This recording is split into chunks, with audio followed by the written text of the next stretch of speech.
for me as a student, syempre mahalaga pa rin pinag-aaralan natin yung buhay ni Rizal and yung mga nagawa niya in the past. Kasi syempre siya yung dahilan, or siya yung isa sa mga dahilan kung bakit nakamit natin yung kasarinlan or yung independence ng ating country.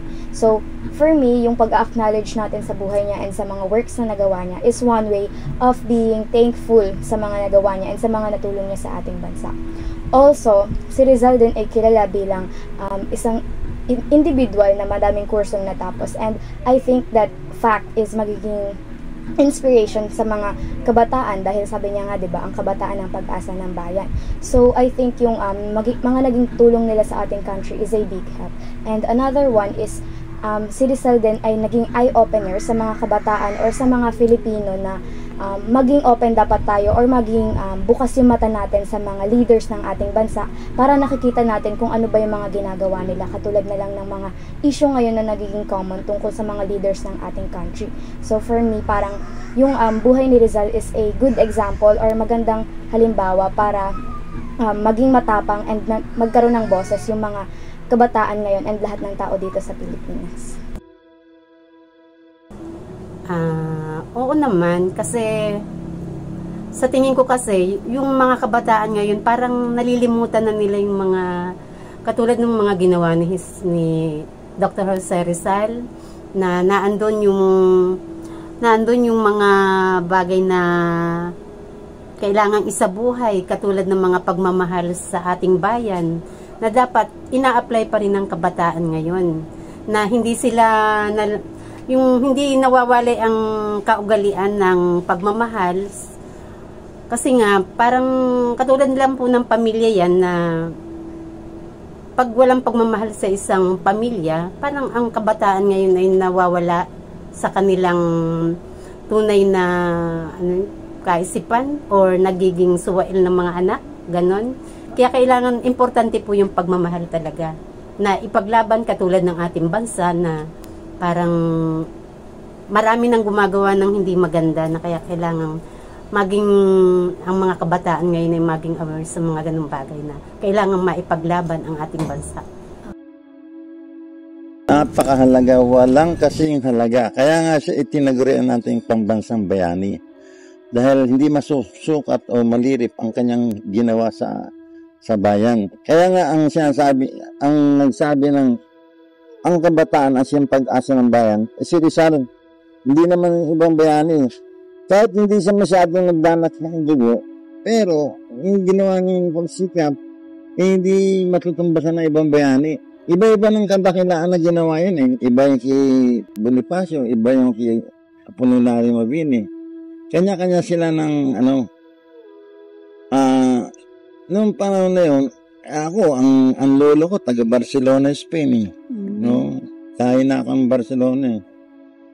Ayun, nung sabi ko, hindi dapat kalimutan o iwaksi sa kaisipan, lalo na sa kabataan, ang buhay ni Rizal. Pagkat si Rizal ay walang kasing dakila. Kaya siya nga tinagurian natin pambansang bayani. Hindi dapat sukatin.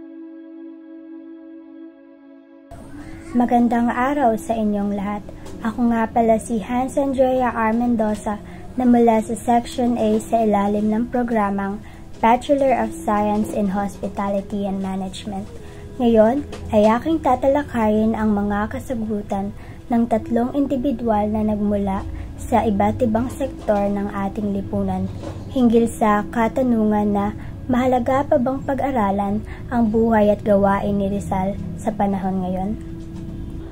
Una ay ang estudyante na ayon sa kanya, ito pa rin ay importante sa kadahilanang sa pamamagitan ng dakilang si Jose Rizal ay nakamit natin ang kalayaang ating hinahangad.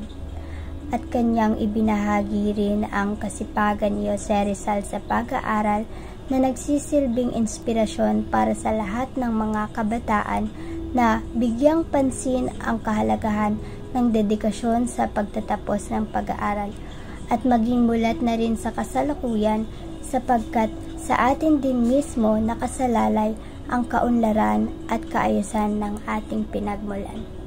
Sumunod naman ang tindera na hindi mang diretsang sinabi Ngunit para sa kanya, ang buhay at ang mga akda ni Jose Rizal ay nagkaroon na ng malaking ambag sa paglalim ng ating kaalaman, na siyang nag-uudyok upang humubog ng kaugalian ng bawat kabataan at ng kanilang pagmamahal sa bayan.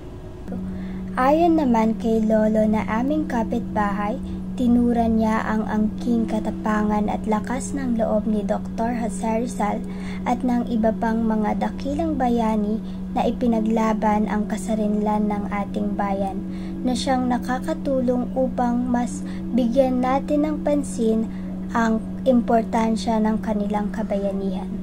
At nang dahil sa kanilang mga opinyon, lubusan kong napagtanto na talagang mahalaga pa rin ang kasaysayan ng ating bansa, lalo na sa panahon natin ngayon, sapagkat ang buhay ni Dr. Jose Rizal ay patuloy pa rin at talagang nagbibigay ng aral sa atin na nakakatulong pa rin sa kasalukuyan.